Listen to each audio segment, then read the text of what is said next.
every single one of you. The second thing is that my time at Mizuno has come to an end. Now, I want to thank the entire team, Mizuno. That's the truth right there, guys. Grant Horvat has left Mizuno. He's been with Mizuno for quite a while now, been with, playing all their special stuff, you know, getting their blue clubs, their special edition blue clubs and all that jazz. It's been kind of awkward to see this happen all of a sudden out of nowhere, it seems. You know, granted, Good got their huge deal with Callaway going, which they're getting to, you know, have great opportunities to play alongside their pros, do their videos, be at their content shoots for all their stuff. This is huge news for Grant. And it was not something that I was expecting, essentially. But we see this now. Question comes is that who is Grant Horvat going towards? If you're leaving somebody, you have to go to somewhere else, right? So the question now becomes, what does this mean for Grant Horvat? So let's take a look at this, guys. Grant Horvat was, of course, with Mizuno. Mizuno being a very high quality tier manufacturer. We look at Mizuno. Mizuno was probably what you would call a B-tier manufacturer in terms of the current club manufacturers out there. They still have pros on the pro circuit. They had a social media presence. Remember, they had GM Golf and Grant Horvat for quite a while. Two very big social media presences.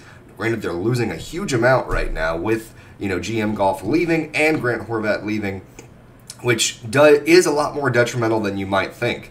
However, they're still what I would call a B-tier manufacturer. So let's obviously cut this out of the line. Who are the top-tier manufacturers? That's TaylorMade, that's Titleist, that's Callaway. These three companies obviously are the big chicken guys. I hate that the logos didn't come out quite right, so please forgive me for whatever reason.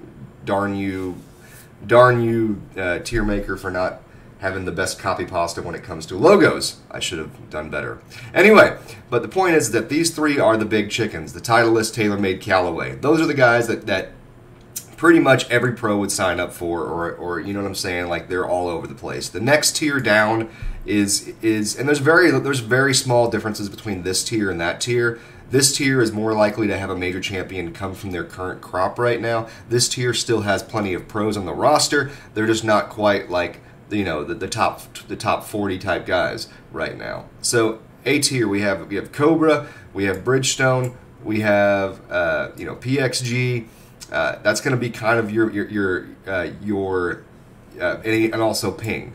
In the B tier, we have Tour Edge, Wilson, and Cleveland.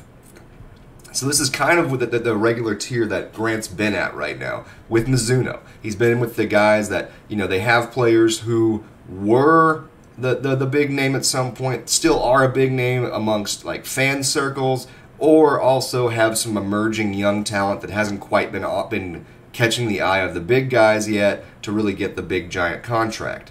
So then we go down an extra level. We have companies like Grindworks, Sub 70, and New Level. Companies that have burst onto the scene. Oh yeah, sorry, I forgot to put Srixon up here. Srixon's up here in the A tier. And when I say A tier, they're almost in the S tier. I don't know why I missed them. Sorry, guys. But anyway, so in the C tier, we have Sub 70, Grindworks, New Level. These have like one or two pros that are winning, are getting some opportunities, are making things happen. They just haven't quite bust up to the big long-term level.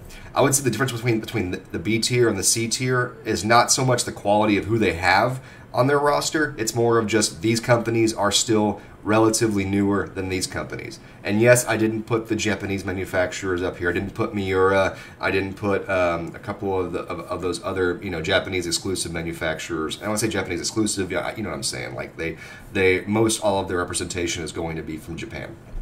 They make some dope clubs though, but they also hate left-handed players. So you know, whatever. Then again, everybody does. So then we have like D and F tier. You know, we have like Top Flight, Tacoma, Ram. And honestly, I don't even like putting Tacoma there. I'm going to put them in C tier.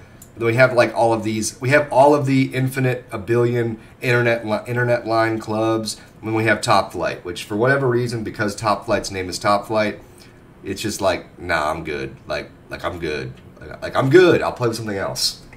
So the question now becomes, with Grant Horvat, what is he going to do? He's with Mizuno. He was with Mizuno, had a great situation with Mizuno, and obviously it was mutually beneficial. Mizuno is obviously sad to see him go. He's, you know, excited for his next move, but does so respectfully and gained a lot of respect from me from that. Good props on how he handled it. Very respectful. Didn't do one of those, hey, yo, I'm gone, that kind of things, which, you know, he could have. A lot of kids do that. It's just kind of one of those things. But, so realistically, one of two things has happened. Either A, he's moving up to one of the big chickens, and that could be the case, or he's going to a relatively similar size company or a smaller company and getting a signature line.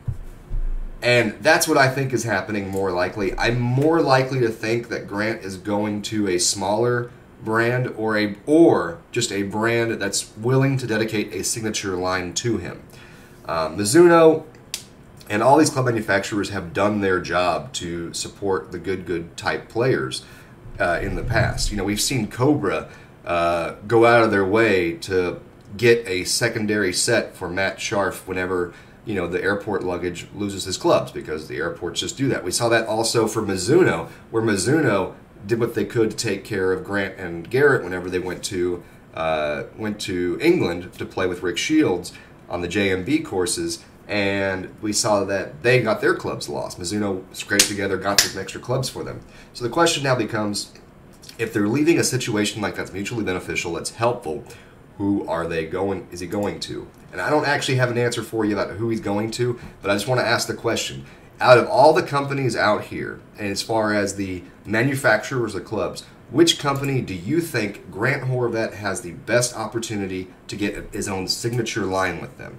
Because obviously Good has something in the works right now where they're getting a signature line of balls and also a potential signature line of clubs at some point in time.